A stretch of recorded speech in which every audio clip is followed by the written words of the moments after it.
Thank you for joining us again here at MacKillop House and online. Let us first acknowledge the traditional custodians of this land and pay our respects to the elders, past, present, and emerging. This evening, we're delighted to welcome someone well known to us, a formal guest speaker, meditations leader, committee member, and good friend, Dr. Kirstin Robertson-Gillam. Tonight, Kirstin will be talking about Carl Jung's perspective on the spiritual, psychological significance of the labyrinth. Drawing upon Jung's writings, we'll examine how this ancient technique represents the path of inner transformation and self-discovery. Dr. Kirstin Robertson-Gillam completed a psychology major in a BA degree, along with ethnomusicology and musicology majors at the University of New England. She then did a number of higher degrees in Western Sydney University, a Master of Counselling, a Master of Arts, PhD focusing on reducing depression. Following Kirstin's presentation, we'll have a short break, usually about 10-15 minutes, see how we go, and resume for discussion and questions. Note that we'll be recording this event for later reference. If you're here on Zoom, please remain muted while Kirstin is speaking. Use Zoom chat for comments and we'll open up later for discussion. Thank you. I approached this with an open mind and I discovered all sorts of things. Thank you, Jean, for asking me, because I never would have gone down this path. I have walked labyrinths in the past, over the years. I'm no expert on it, but I know a little bit more and that I'm going to share with you tonight. So I hope that you will enjoy this. And I want to also acknowledge John. John has done all the PowerPoints and inserted all the videos and found them all and done lots of research. And I wouldn't be able to give this presentation without. So the labyrinth is an ancient enigma. How many of you know much about a labyrinth? 1, 2? Not really a lot, no. Well, actually, the origins of it are lost. It seem to be lost in the mist of time. It goes back a very, very long way in history, and it's held profound significance for civilizations over the centuries. From prehistoric petroglyphs etched in rock faces to the intricate pavement labyrinths of medieval European cathedrals, it's been an enduring motif, an object of reverence of the labyrinth. And what does it hold for us? Now, first of all, are you right there, John? You can hear me okay? Not too loud? You're right with my... Good. Yeah, okay. I don't want to be too loud either for you. The labyrinth primarily is a symbol of change. It's about transition. It's about transformation. And there's a couple of myths. I'm going to explore some myths, go with the labyrinth, to explain why these labyrinths came into being. And the Greeks always have to explain why they do things, which is a quite interesting thing. They have dances and all sorts of things to go with their myths.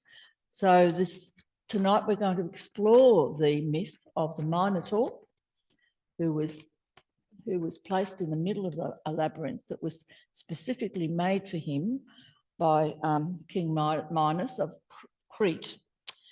So what is it? A labyrinth is a single path. It leads in a convoluted, unravelling trail to the centre, and then it's back. We go back again. It comes from the Greek word labrys, which is the word for double-headed axe, stone axe, and it's said to be a weapon of the Amazons, and it symbolises the early forms of matriarchal society. So the women were ruling then. It is also associated with the act of creation, which women are very strongly associated with, and making something by hand. The womb and the labrys are the symbols of the female and the male, of course, the axe and the womb-like figure of the labyrinth, the mother and the father. Now, the labyrinth has it's a model of reversible destiny. To walk the labyrinth is to become a pilgrim. So we're going to go on a pilgrim's walk tonight because we actually have hand labyrinths for you all to do. So that'll be fun. So then hopefully you'll experience it. So it's all about leaving our place of familiarity and going into an unknown place, taking a risk to enter a new land. And it symbolises going into the darkness, facing our inner demons in the centre, and coming back victorious from the walk, having slain the demons, the inner demons. Can't do that and turn the page, can I? All right, so unicursal, got it. So the labyrinth we're going to visit tomorrow, for any of you who want to come, is a unicursal pattern. It's a single path. It has a tree in the middle and a stone seat, and it is circular. It can be spiral. It has its turns and its reversals, its entrance and exit, and the symbolism with the centre representing the final goal and revelation. So in Christianity, the labyrinth's symbolic meaning is that life's journey is challenging. We all know that, filled with highs and lows, ups and downs. And when one feels lost along their path, God's salvation is at the centre of the labyrinth, the centre of life, and the centre of life is in the centre of the labyrinth. So there's two elements of the labyrinth, the meander and the spiral. The meander is walking the path. It's the groove of time. It's linear, but it's intricately coiled. So it doubles back on itself in unexpected ways. So it's not simple, really. It's not a simple path. The spiral represents the primal image of creation and is found everywhere, of course, we know that. In all of nature, the double helix of the DNA molecule, to the unfolding frond of a fern, to the spilling galaxy itself. And in the form of the classic labyrinth, it's a seed pattern, and its opening is said by some to resemble a woman's labia, with the outer rim the cervix and the coils the inner walls of the womb. So there's another interesting symbolism of the female matriarchal ruling power that was around in all those early days. So the earliest known labyrinth design dates back to the Bronze Age, would you believe that? Around 2000 to 1500 BCE. And it's been found in various ancient cultures, such as Crete. We're going to be doing the Cretan one tonight. Greece, Egypt, and India. So the most famous ancient labyrinth is a mythical Cretan labyrinth, which is associated with the legend of the Minotaur, a half-man, half-bull creature who lived at the centre, and the hero associated with the myth. Of course, there's always a hero with Greek myths. The hero was Theseus.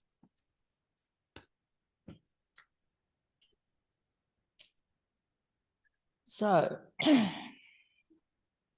the first ancient labyrinth myth came from the early Minoans, whom many say created the initial myth of the labyrinth. They flourished in the Middle Bronze Age up to 1450 BCE on the island of Crete. In this myth, the labyrinth is set in a subterranean place of worship involving the Minoan central goddess, the powerful Potnia Theron, a queen whose worship linked humankind to the natural world. So this was an extremely matriarchal society. In this myth, walking the labyrinth's twisting paths is undertaken only by the pure of heart. Now, presumably they're chosen through rituals, but they are chosen. You can't just go in and walk the labyrinth. You have to be pure. Nobody would walk the labyrinth would they? If we were all pure, nobody's pure. Anyway, it was believed to possibly reflect the twisting motion of the stars in the night sky, thereby confusing evil powers and casting off dark thoughts from the walker. And that was part of the ritual. So only the pure of mind and spirit were allowed access to the central chamber, and there they would experience the healing influence of the Minoan goddess. Each pilgrim would take the path separately and spend time in the centre before following the path out of the deep, dark cave. So we're going with the labyrinth there, that's sort of like going into the womb, going back into the womb. We come from the womb, we return into the womb with that particular process. Of course, it's no longer, because then the Greeks came along and they said, no, and we're not going to do this matriarchal stuff. We're going to be patriarchal now. We're going to have the sword and all this masculine strength. So the second labyrinth myth is from the Aegean times about King Minos, who ruled over the Aegean lands about 3,500 years ago. This is a long time, isn't it, people? He demanded that his subjects, well, I'll give you a little bit more of the story here. Minos wanted a white bull, so he asked the god Poseidon for a white bull as a sign of his acknowledgement of him, and so that he could honour the god Poseidon. So the god Poseidon duly gave him a beautiful white bull. There was a problem with that, because Minos looked at this beautiful white bull and said, I ought to sacrifice this bull to Poseidon. I want this bull for myself. So he put the bull in the herd and got an inferior bull and sacrificed that to the god Poseidon, which, needless to say, he became very angry about and demanded sacrifice. And what was the sacrifice? Well, the sacrifice was the seven maidens and seven youths that had to be eaten by the bull. The bull became, now hang on a minute, I'll go back to the story. The Minos's wife fell in love with the bull. I don't know how you can fall in love with a bull, but she did. And she gave birth to the Minotaur, half man, half woman. Now, the Minotaur happened to have a very strong liking for human flesh, which was rather unfortunate because they were losing a lot of the population. So the king said to Daedalus, the wise man and the architect, would you please build me an enclosure for this bull so we can contain it? So Daedalus, the architect, designed the labyrinth, and he put the bull right in the middle of the labyrinth so that the bull couldn't get out because he didn't know how, he didn't have enough brains to get out. So what happened was that in order for the bull to be satisfied, he demanded human sacrifice. So the King Minos then decided he was going to give a ruling that from Athens, the Athens people owed Crete, and so they had to send 7 maidens and 7 youths every 9 years in one story, and every year in another story. There's quite a few stories, I have to say, to be sacrificed. Now, that went on for a long time, apparently, and that satisfied the bull, of course, the Minotaur. Then Theseus came along and he said, this isn't right. I've got to do something about this. So he decided that he would become one of the youths. And he got onto the boat, which came from Athens over there to Crete, and it had black sails on it. And he became one of the youths. And when he got there, I'm just looking at my notes to make sure I've got this right. Ariadne was the wife of King Minos, and the daughter, sorry, thank you. I'm glad you all know your myths. And so she said, look, I just don't think you need to die here. So she gave him a ball of twine and gave him a maps kind of thing on how to get out of there, and a sword. So in he went into the cave. And that way, in the darkness, he was able to defeat the Minotaur and stab it in the heart and come out and save his people. So Ariadne, of course, is the queen of the spider, isn't she? She's the one that has the weaves and the twines and associated with the female. So she's Spider Woman in my books, and her web can control the movements of the sun, apparently. So the hero has come under the protection of the cosmic mother and therefore cannot be harmed. So that is the story of the labyrinth that happened to go with the labyrinth. And that is why the labyrinth apparently was created. So there's a lot there. You keeping up with me?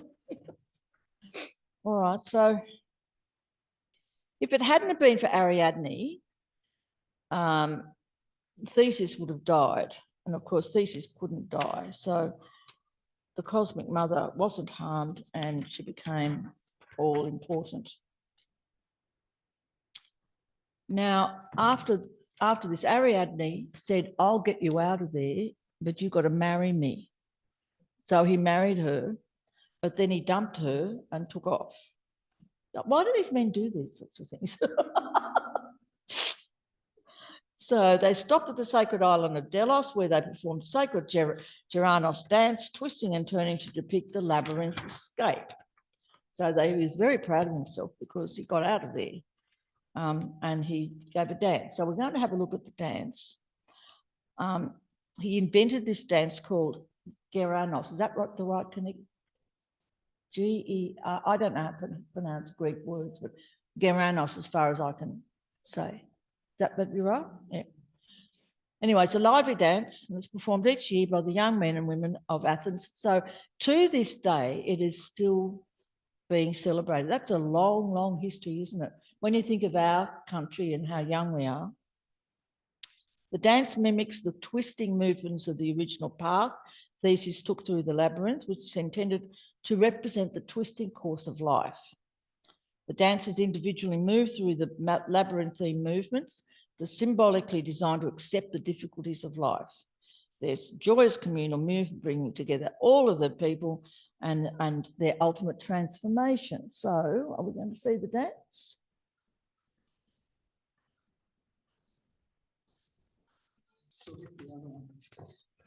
Okay, so we're going to look now at the different periods of labyrinths, the types of labyrinths that they had and when they had them.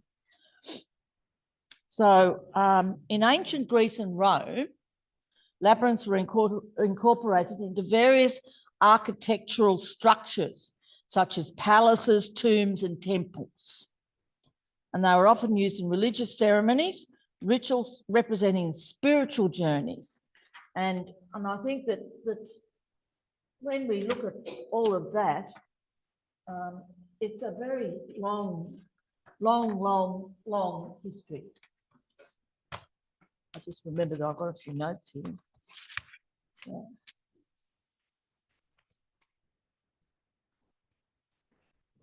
So that's the classical period of labyrinths. Can you all hear me? John, can you hear me? Good. Now these spiritual journeys using dances, you can see those dances there. They weren't all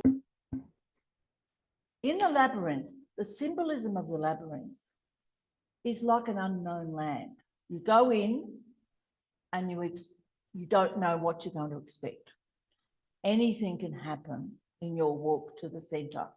You walk to the centre in a meditative fashion. You can start the beginning of the labyrinth and you can say, I want to speak to the great spirit of the earth, or I want to connect with the earth, or you could just say, I have an issue, a problem. I will take that to the centre of the labyrinth. And you can stay in the centre of the labyrinth for as long as you need to. I have heard that some people stay there up to an hour, but I don't know how many people do that. So there is a great deal of unexpectedness about it. There's an anticipation that somehow you will be changed by walking the labyrinth in whatever way is possible. So it's not like a maze. A maze is a puzzle to be solved. A labyrinth is a straight path, not a straight path, a winding path into the centre and straight out again. So Harry Potter, he was in the maze. Remember the maze in Harry Potter? Yeah, so we've got a little description of that somewhere. Yeah, so Harry Potter tried to find his way out of the maze because there were there was not just a straight path out of the maze, so he had to find his way. Is that where we go? Click on it. Really? Looking for it. Can we put the sound on?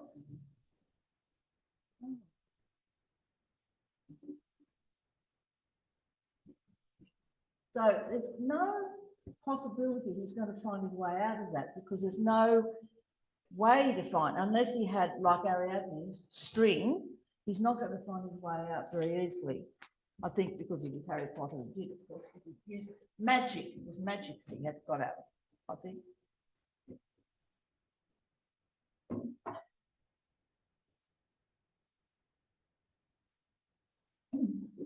Okay. So that's that one. So anyway, the process is aimed at meeting your demons. So it can be transforming, it can be terrifying, and even more terrifying is finding the gold of who you really are.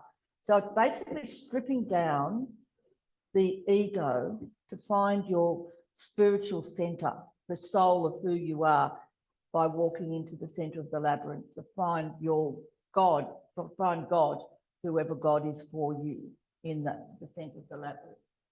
So I think that that's a very important part of it. Now, can we go back to slide 11?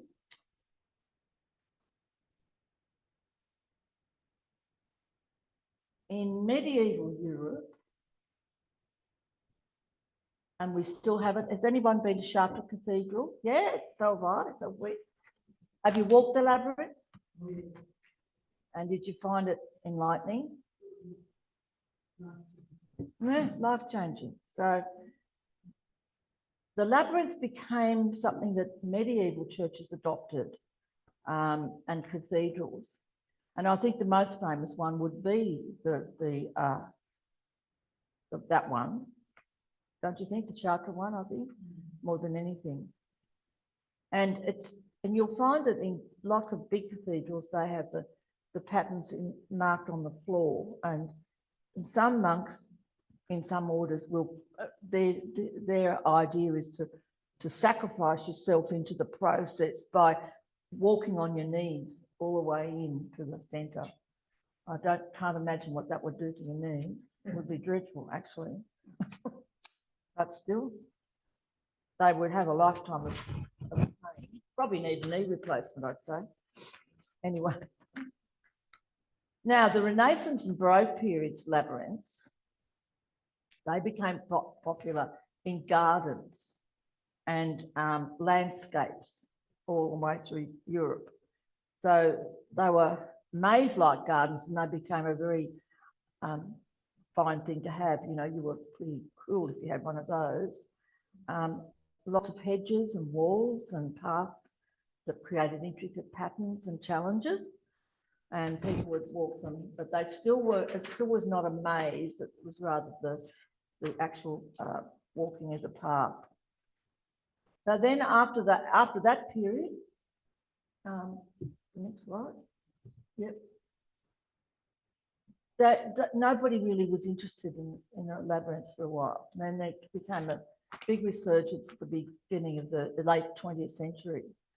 And when a lot of you, if those of you who are older can remember, a lot of spiritual awakenings happened in the 1980s and 90s, didn't they?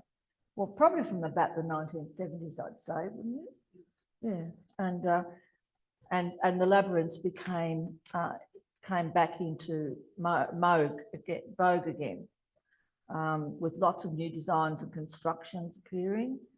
And many people who seeking a spiritual path were wanting to do meditation there, open eye meditation, stress release, personal growth, transformation, and all that kind of thing. So going back to Theseus himself, the story of Theseus slaying basically the dragon, really, slaying the monster and conquering that demon was like a transformative myth that he then became a man after that. He went through that. It's like an initiation rite that he went through to become a man. And we've seen the Harry Potter one. All right. So good to have you telling me where I'm at. So let's get to what Carl Jung thought about it all. Not a great deal, really, when it's all said and done. I mean, he certainly wrote about it a bit, but he didn't do too much. He believed that the labyrinth is an archetype for life, and the way to the centre lays through manifold wanderings. So you can, if you say you went every week to a labyrinth and you walked the labyrinth every single week, and you had a spiritual practice that involved the labyrinth, then you would live your life through the learnings and the insights that you gain from that walk each week. Most of us these days, if we do go to anything at all, we'll go to a church and we'll worship the rituals there, or we'll go to a group, a meditation group, and we'll do some rituals there, or maybe some toning and chanting groups. There are many ways of finding the spirit, the Holy Spirit of God in our lives. And we make our own labyrinths, really, because each one of us has a labyrinth of our own lives. So you need to think about, what's your labyrinth? Where are you coming from? And what are you going to do with this information? You'll get a handout, so think about it. So Jung also saw the symbol of the journey of life in the wandering and the circuitous path of the labyrinth. And it reminds me of the story of Parsifal and how he wandered many lands and looking for himself, And so it's a reflection of the labyrinth. It helps us to find out who we are. It's a strengthening of the ego. It's a strengthening of the spiritual center of who we are. And that helps us to face the manifold wanderings and complexities that we all come across in our lives, basically. So Jung suggested that the obstacles, the detours and confusions we encounter stem from our own psyches and our own thoughts and our own unconscious patterns. And the labyrinth helps us to realise those unconscious psychological puzzles that we go through, those existential problems that we've all gone through and continue to, and how we need to navigate them and face our inner demons, and find that actually the demon is not a demon at all. It's the gold of our personality, the gold of our spiritual centre that is so terrifying and so pure that we don't want to face it. We can't see it. We expect to see terrible things there, and they actually are much too good. So, 18. So now we come to the idea of the labyrinth as a mandala. Mandalas were a very central part of Jung's psychology. And the mandala is so representative of the circle, isn't it? But the labyrinth is a circle, but it's an incomplete circle. And that's a good thing, because it spirals into another incomplete circle and allows time and experience to find our shadow through that, because if the mandala was just a mandala with a circle that's all closed, it's a finished product, but it doesn't do that. It helps us to find the path. It's an incomplete circle. So that means that we're constantly walking it. We're constantly finding it. And the religious process, of course, consists of restoring the whole of the personality. So Robert Johnson says that we're all born whole, and after we've eaten the tree of the fruits of the tree of knowledge, we begin to separate things out into evil and good, and that makes the shadow. That's the shadow making process, and that shadow is what lives in the centre of the labyrinth, and that's what we need to find, because that's where the gold of our true nature is. Under layers and layers of cultural achievements, we put aside that wholeness that we came into, we were born with, in order to find ourselves in society. Where's our role? How can we be acceptable in society? And so the labyrinth allows us to find that again, to strip that down and find that again. And of course, the Minotaur, the symbolism of the Minotaur itself is a transforming one, because it transforms, you know, the idea that there is no death. It transforms the male and the young people. They get eaten by the Minotaur and get into a new life, if you know what I mean. So I think that we have a lot to learn from the labyrinth.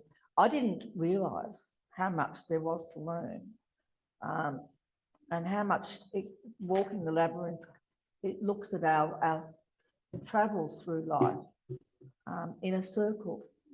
So the mandala itself is a circle, and our cells are circles, and the sun is a circle, and the moon is a circle, and the earth is a circle, and it all comes back to the centre every time. So what we need to do is find that centre and find the value in exploring and coming to terms with the inner labyrinths of achieving greater self-awareness. So it's really all about achieving greater self-awareness.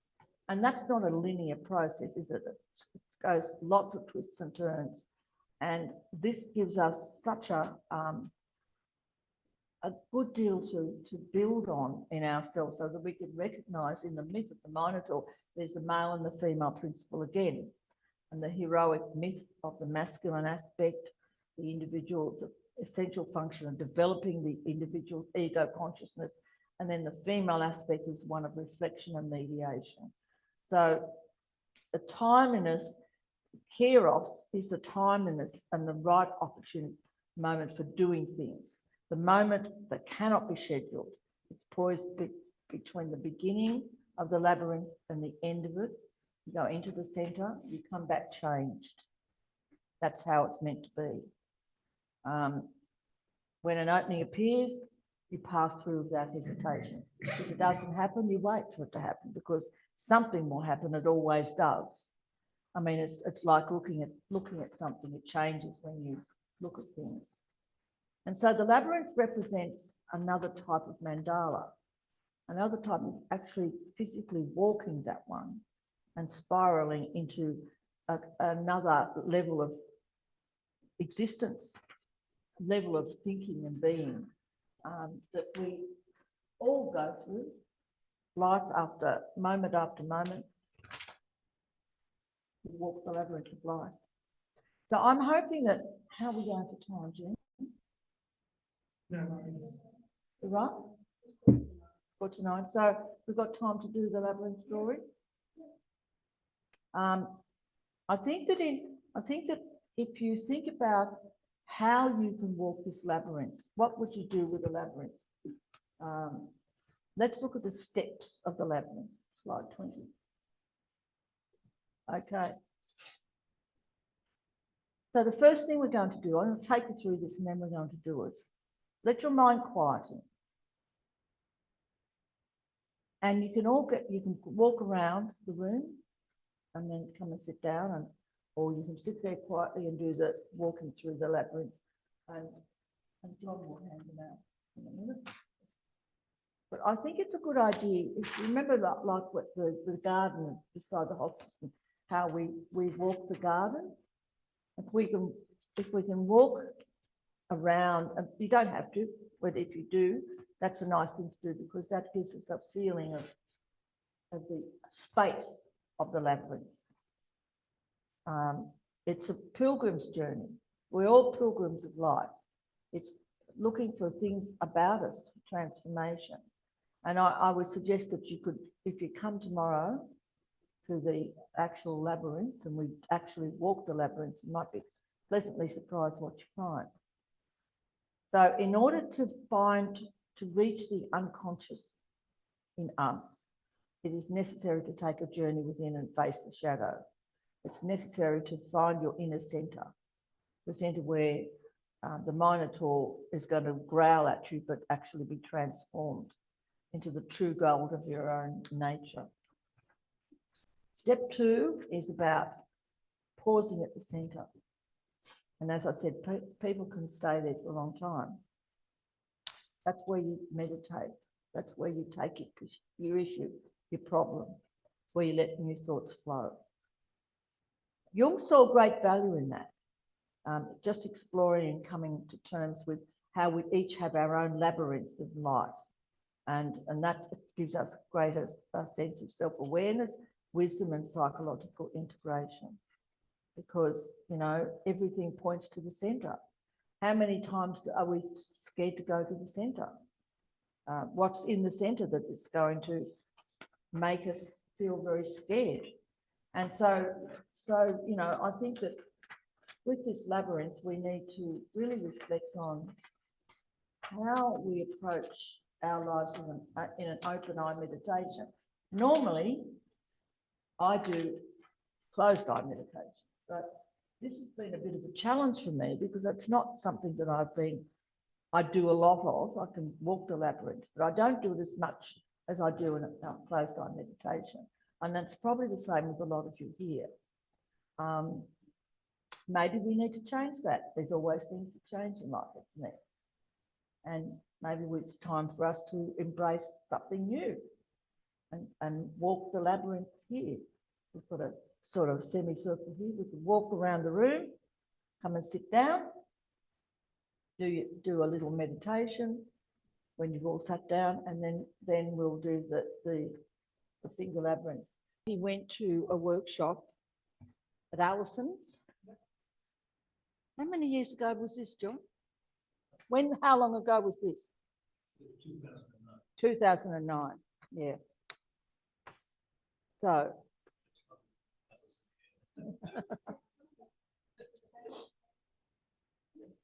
so John called this nothing is not zero in a labyrinth tale. I stepped upon this serpent's tail with soft-soled feet and trepidation and scanned its convoluted length to where its centre six-eye head beckoned its final destination. To some, just a twisting path of brick in flat repose on this hilltop high, a task to complete and question why, yet gain perchance from later sharing some insight or regretful sigh. I was content to just be there and enjoy open to vibrations more rare and journey the trail as a pilgrim, alert to possible sacraments, but without expectations or care. An iconic trail representing all journeys, this serpentine path flowing to and fro, coiled like the great Shakti Kundalini divine energy, supreme consciousness. This labyrinth has latent magic, I know. The walkers all looked down the path and then made each turn quick or gentle, looking to their ultimate destination as arrival at some place terrestrial or one with gifts more ephemeral. I stopped my walk along the path and looked up. I know not why. Along the path of bricks I stopped, surveyed the gentle scene before and above a pale blue cloudless sky. And around me the moving people with gentle stroll or striding gait coming together and moving apart, all intent on private thoughts of questions, answers, and of fate. And suddenly I saw with eyes so new men and women, yet not the same, but kindred spirits, on a karmic path, and greatly moved for us all was I, souls young and old on this earth plane. So greatly moved, I felt transported to some wondrous state of being, which, relieved of mortal flesh, revealed a new lightness of spirit and a clear inner eye for seeing. Lasting minutes or seconds maybe, but transforming in a wondrous way, labyrinth, people, trees and birds, all made me smile with delight, a feeling holding me still in its sway. Then to the centre I ventured further, visiting each of the 6 serpent eyes through mineral, animal, vegetation to human, angelic and mystery domains. And in that last domain my interest lies. With advancing age, life's mysteries grows. Facts and figures are holding less sway. And on these lovingly assembled bricks I looked up, transfixed, to behold one of life's mysteries come into play. I experienced nothing, said someone in the concluding sharing that day, but nothing is 2 words, no thing. No thing experienced, what or why not? A bit of learning we all took away. Back to the car and drive down the hill and the end of this labyrinth tale, to face again life's ups and downs, but open always to vibrations more rare as when I stepped on the Serpent's Hill. That's so beautiful, John. Thank you. I hope that we can take your impression of that labyrinth walk with us now. Just take some of the imagery that you gave us there. And this is an open eye meditation, but if you want to just close your eyes for a few minutes and take a few deep breaths. Center your being. Feel your feet on the ground, spine straight, relaxing your arms, letting them fall. Just breathing in and breathing out, and letting go more and more. Just more and more breathing in and breathing out and letting go. Relaxing the feet and the legs, the bottom and the abdomen, the chest and the back, the shoulders, the tops of the shoulders, the shoulder joints, the arms and hands, the neck, the face and the head. Letting the whole body just be, letting yourself just be in this moment, right here, right now. As you imagine yourself entering the maze, entering the labyrinth, walking the path into the centre, to discover whatever it is that's there. If nothing, nothing so be it. If something, allow your mind to widen and broaden. Just taking a few moments now, a few deep breaths. And when you're ready, take a short walk around the room and then come back and walk the labyrinth of your drawing. So each of you have your own way of doing this, walking the labyrinth. It's an experience. Even with your finger, it's an experience. Did any of you feel anything? It's quite profound, isn't it?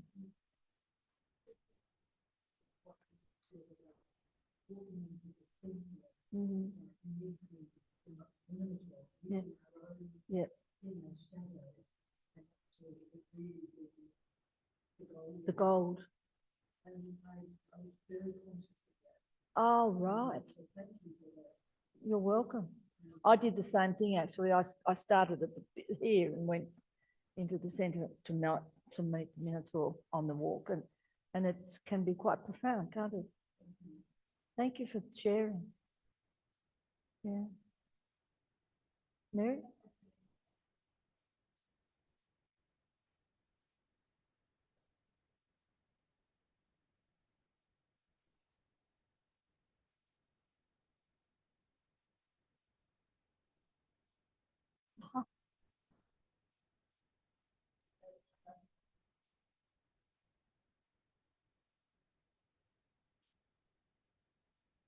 Wow.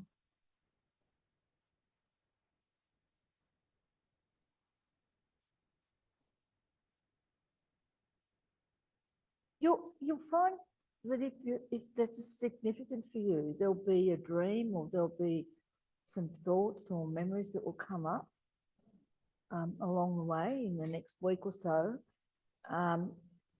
Just let them be there. Yeah, that you did that. Yeah.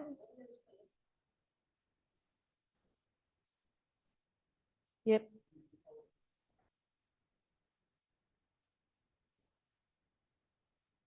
Get lost. Isn't that interesting? So that was like you fell off 3 times on the way out. Well,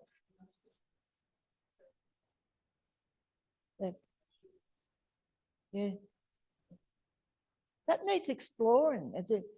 Maybe imagine in your head when you get to the centre, you've got to take home, try it, but say to yourself, when you get to the centre, say, I've got Ariadne's string, and I'm going to let her guide me through out, because that's what she gave it to Theseus for, wasn't it? To guide him out. Yeah. Yeah, so you can't get back. Yeah, you do, but you can't get back easily. Well, of course, that was what Harry Potter found, wasn't it, in the maze? He couldn't get out. Couldn't get out. He got in easily enough. That's a real teaser, that one. Yeah. What an amazing insight. That's a. Let it sit. Let it sit there. Let it sit there. That's how I need my John too. There's something about the word and the name John, I think.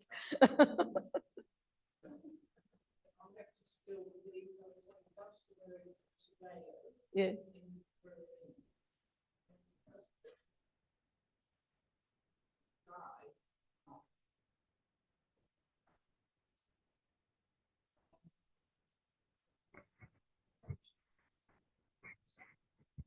So after a while, I said, can I have a look at the map? And George Street was right on the fold, and it was 5 o'clock peak traffic. And the driver was saying, can somebody tell me where I've got to go? You know, sort of going around.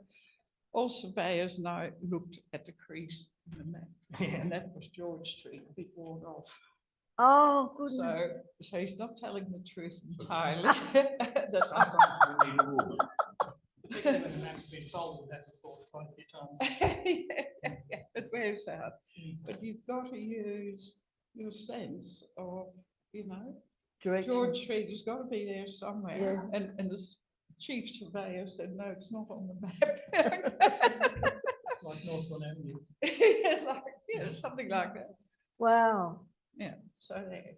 So Mary, that's a I lovely had insight. no problem finding my way going to There. the place. It's getting back. It's getting back. And you Anybody else just- have that trouble? Just a mixed up team. I think that I probably have some of that because I know that when I go to a place and I find it, I take note of all the little places along the way that I can find my way back from, so that I'm always worried about getting lost on the way back. So I must have some of that too. Does anyone else have that? When you go to find a new place, you're looking for somewhere and you have to follow the map and you get there and you think, oh, surely I must remember. Yeah, my experience on the Labyrinth for real, or on the Think of Labyrinth, is always as surprising at how long it is. Absolutely. I'm a sort of compulsive counter, and I find that the one that's over here, Barton.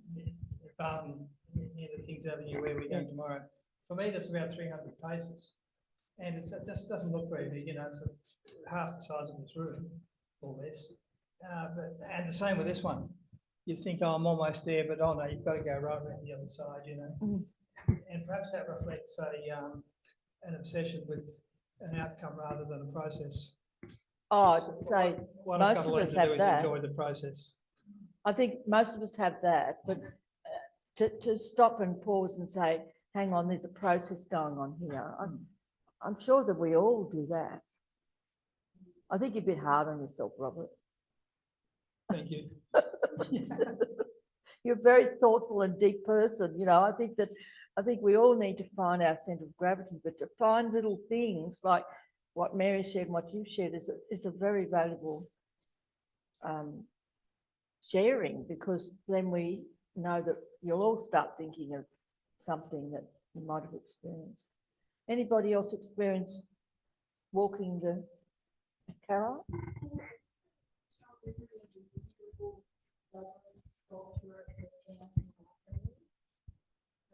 People know. There's a beautiful sculpture at the of the women's reproductive system at the side of the art gallery with these beautiful ferns, and I just had this really strong memory of being there. How amazing! We'll have to go and look at that one, John. Yeah, it's fabulous. Yeah. It's a female garden. There's a lot of in this whole labyrinth. So it's the female power, isn't it?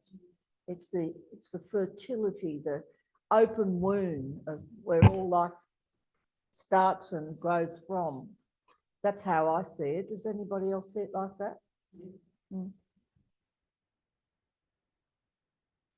What about the young ones over here? How did you go?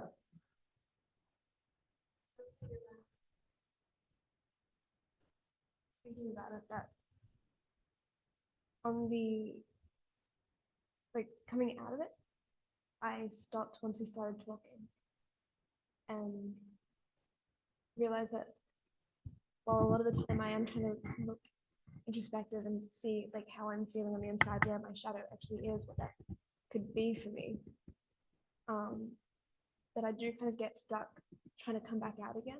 And stuck in that middle section of I need to focus on other people again without fully coming out of where I currently am in that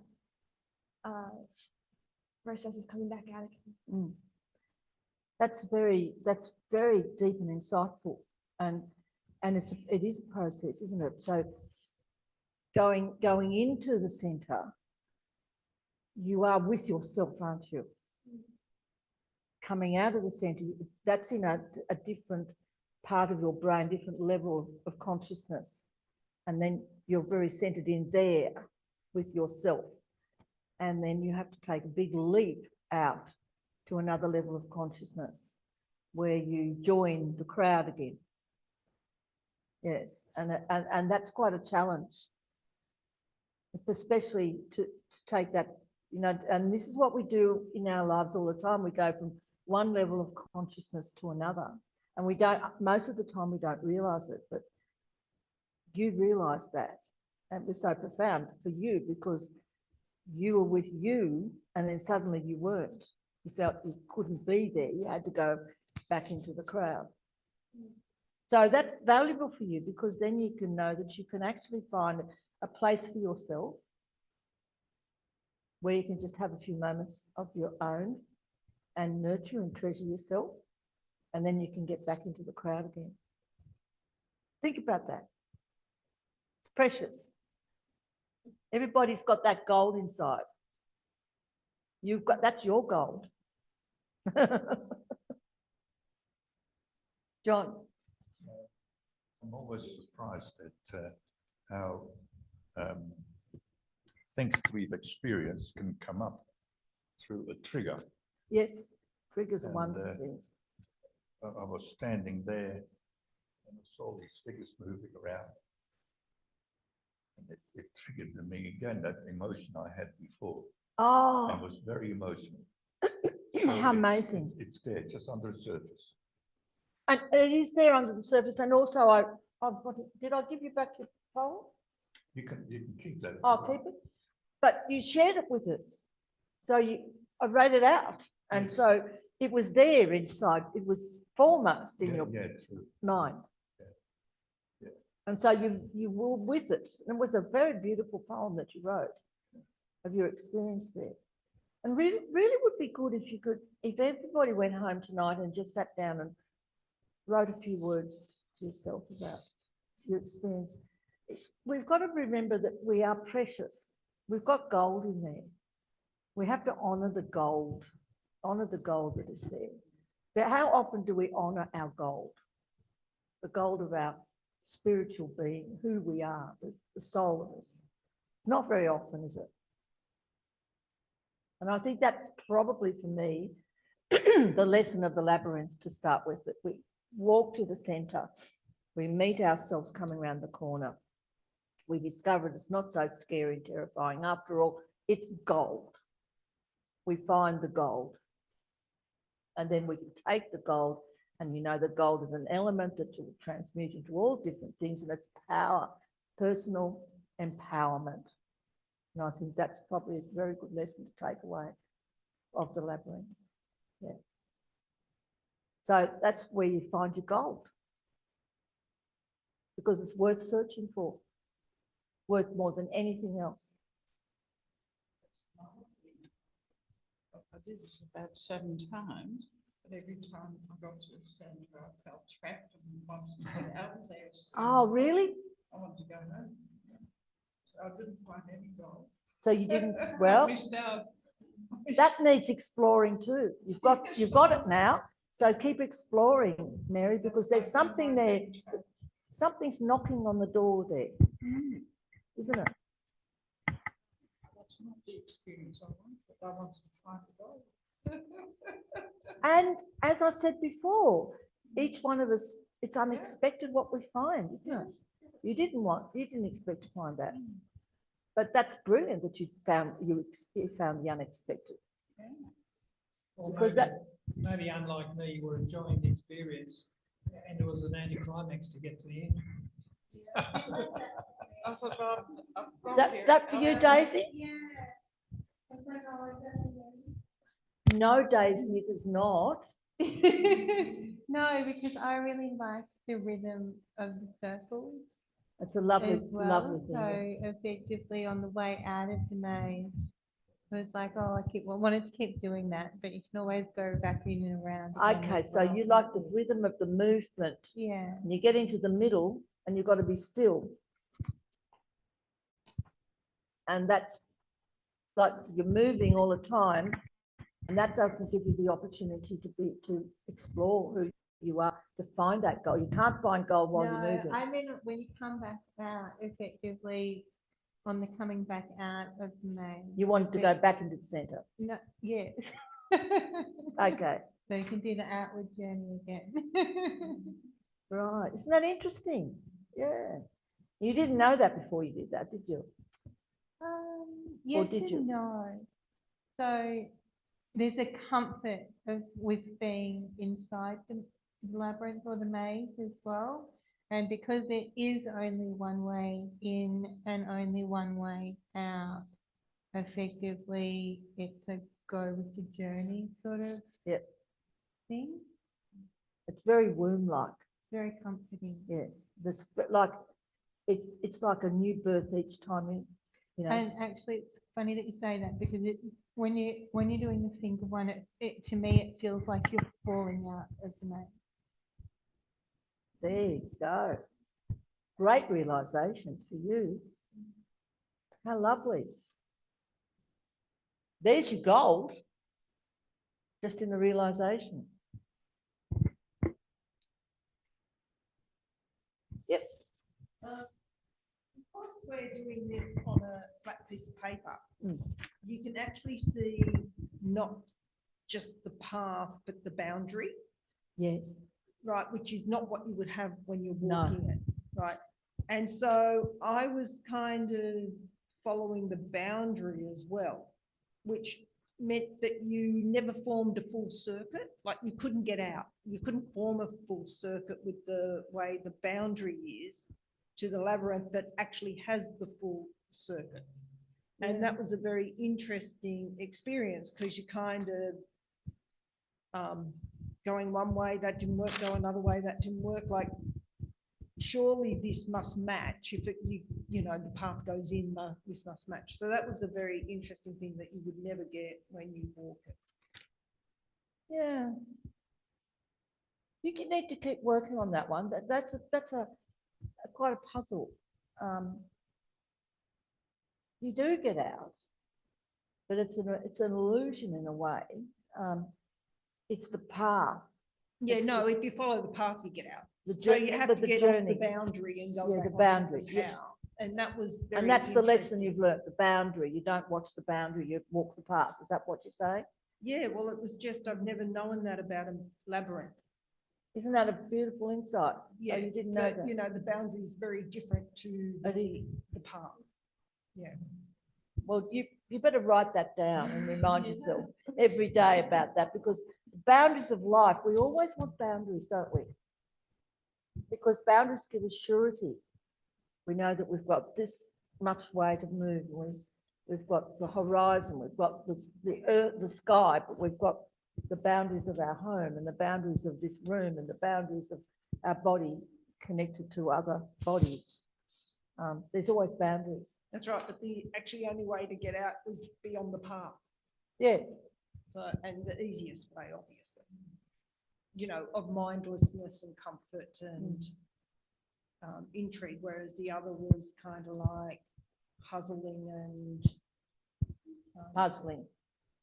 Did you say puzzling? yeah, you had to actually be thinking, like you weren't in the path of Yeah. space, just following a path. You're kind of like going, oh my goodness, how does this all work? So maybe when you do another, are you coming tomorrow? No, I do Can't. night riding tomorrow. Maybe when you do another walk, or try, take this home and do it again. See if you can let yourself not work with boundaries. Just be open to the middle of the path and see what happens. Because a boundary will limit you. And this is a meditation, and you need to be open and for you. Yeah. And you're asking questions, and it's good to ask questions. And it's good to talk to yourself about it and tell us about the experience. Very important, extremely important. But out of that comes learning about you. And it will take you to another level for you, because it's your journey. It's not mine or anybody else's, it's yours. And it's a special journey because it's yours. And that's the gold part of it, you know, that's our gold, is who we are. That's our search for that being that we are, that we came into this world whole. Then we had to find ourselves within a group of people that we had to adapt to, and then we come back to the labyrinth and we go into the center and we find ourselves again. And it can be terribly scary, and it can, and talking or the chatter of the mind will stop us from finding the true gold.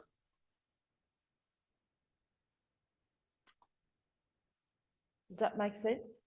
Yeah. I'm not criticizing, I'm Yeah. saying No. we need to make these assertions. We need to argue with ourselves. We need to ask the questions. We also need to stop asking the questions and go to the center and find the gold.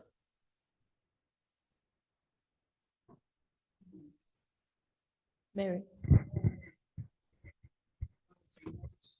Oh, good. Yeah, because I wrote it down, basics of it. You did write it down, good. Yes, because that's the second stage, the consciousness, and then to write it down and read it back to That's right, myself. it is. Yeah. Yes.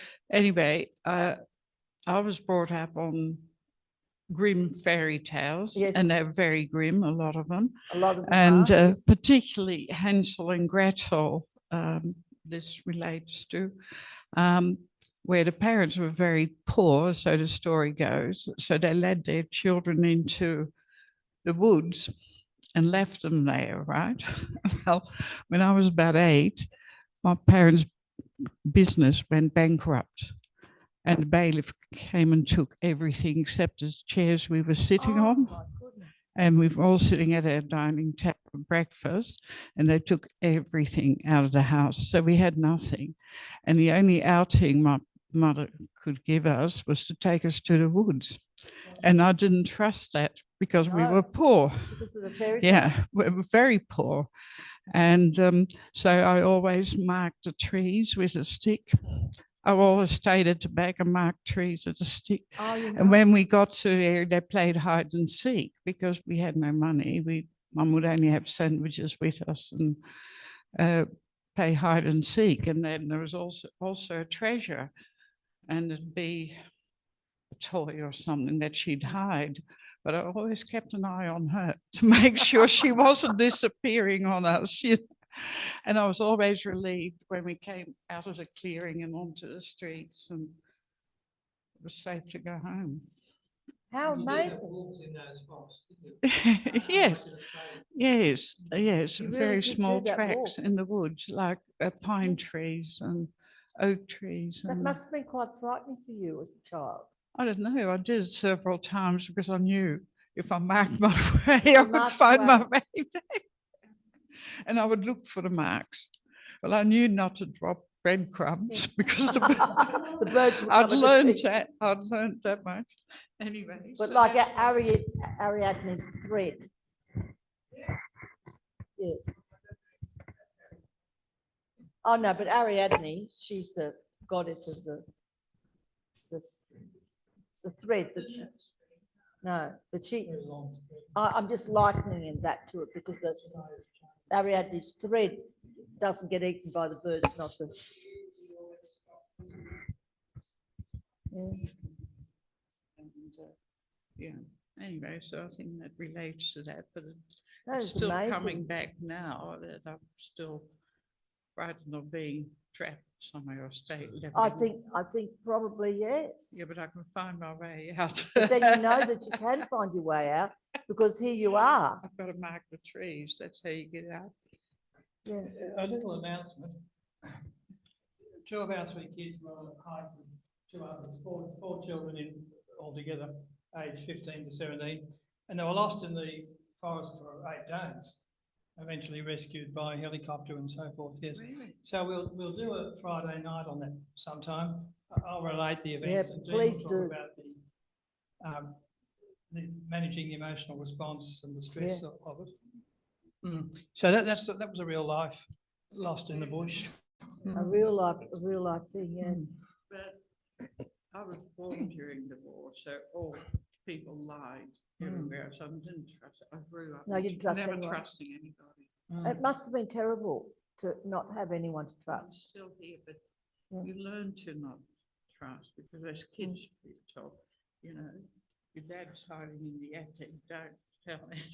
You know, so everybody tells that. And that's lasted all your life. No, I sort of grew out of it in my 40s. Oh, right. Yeah, certainly. Yeah, Took a long time to grow out of it. yeah, because I had an employer who was being very good to me, and I didn't realise that was how I put his company on the map because I had so low self-esteem that I didn't know I was capable of managing this whole company. And he said, well, you put it on the map. And he took me out to lunch one day and I said, I want to know what you're after. Why are you taking me out to lunch? What are you after? You know, I just didn't trust him. He says, it's because we can't get a word in when we're in the office. So and he's sitting there in his posh dining sort of restaurant and he's saying, just taking you out because I can, you know. Wow. You know. Amazing. Yeah. Gosh, that's incredible. Labyrinth in the community, the community in Tumut got together did this beautiful labyrinth in the park as part of a memorial to the fallen people. And it's very beautiful. Robert and I visited a friend. We have a friend there who is an artist and we had time to spend. We just went around the labyrinth quite a few times and it's just very peaceful. It's in a beautiful garden and it's very, very beautiful and peaceful. So if you ever go to Tumut, you can drop in the garden. Have you been there? Yeah, you know it. Yeah. It's always so good to be able to have that time to go and do that. Yes. And that's sort of like walking the labyrinth in your life, you know, by stopping and going into the centre of Tumut. Yeah. That's your centre. Oh, well, it's just a friend who's No, an I'm not artist. saying, I'm putting that to your actual, your own inner centre. no, that you but, need that time. But I've talked to her about this, to my friend who's an artist there, and she said, oh, it's very close to where I live.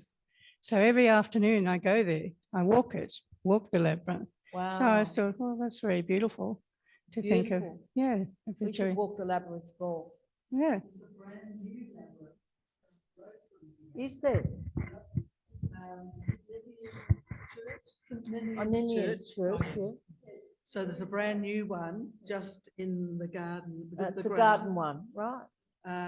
And so anybody can walk Anybody can go there? any Oh. time of night or day. It's just on the side of the church. Mm. It's not completely finished. There's a bit of grouting that has to be finished, but it's St. Ninian's Church. It's on the way between here and Northbourne Avenue. On the right. No, it's actually Lyneham. It's on the road as you're going from here. Traffic lights, you turn right. And then the church is just immediately on your left. They've redone the garden. It's a beautiful garden. Yes, it's a contemplative congregation there. Do a lot of meditation and both internally and externally. And the labyrinth is part of the internal, How external. beautiful. Yeah. We'll have to go and have a Who's look often at that. here Oh, yes. Could tell us the detail of that. He could probably do a Friday evening on that subject, actually, on the contemplative community then. Yes, Yeah. yes, I go there. That'd be lovely. That'd be great. Another unusual one is at the UC Rehab Hospital up here at Belconnen, which has a big labyrinth. It's almost as wide as this room, but it's got wide pathways that are wheelchair accessible.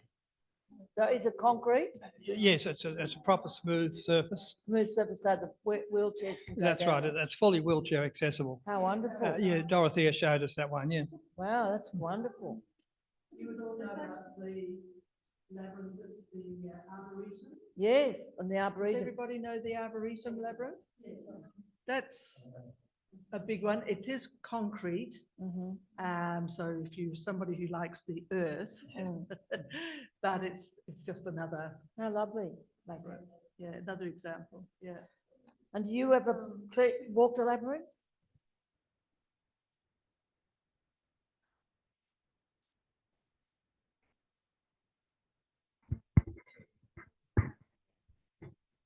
Naturally formed labyrinth of rock, Ah, and they called it a labyrinth. It was a kind of tourist attraction. wow, naturally formed labyrinth. Yeah. New Zealand, I would you can't just? quite remember where it was in New Zealand. It was on the west coast somewhere. Of the North- South Island. South Island. South right. Island, yeah. How unusual that It was nature had a made real- its own labyrinths. It was an odd experience. I mean, it might not have been a labyrinth per se, but I never got lost in that. I'd been there a couple of times. I mean, Was it big? Lot of land, lot of area? Or was it small? my memories of it aren't very clear, actually. But it was quite big. Oh, okay. Well, it must have Yeah. had significance for you because you remembered it. You know? So let the experience grow. Let's build on that with tonight. See where it goes for you. Yeah. Yeah. That's great. Oh, well, here it is 10 o'clock. Sorry, Carol? Yeah, Claire Holland's house. Mm. And Hague Park, yes. Alison was just saying Hague Park. Yeah. An open hand, yes. Most. And it's got similar circling, down in Yeah. Well, there's lots to learn. Because there's a number of words. There's misinformation. Is where people set misinformation.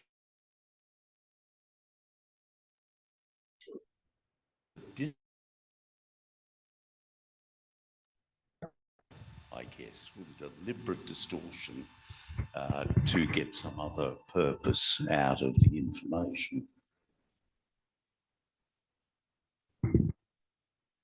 Oops. Okay. And of course, I've got to give it a Jungian perspective. The bits of Jung's work, whilst he had no knowledge of disinformation as we know it, a la social media, he did have some what we now call propaganda. And out of that, he made a number of comments in his writings as to what disinformation is.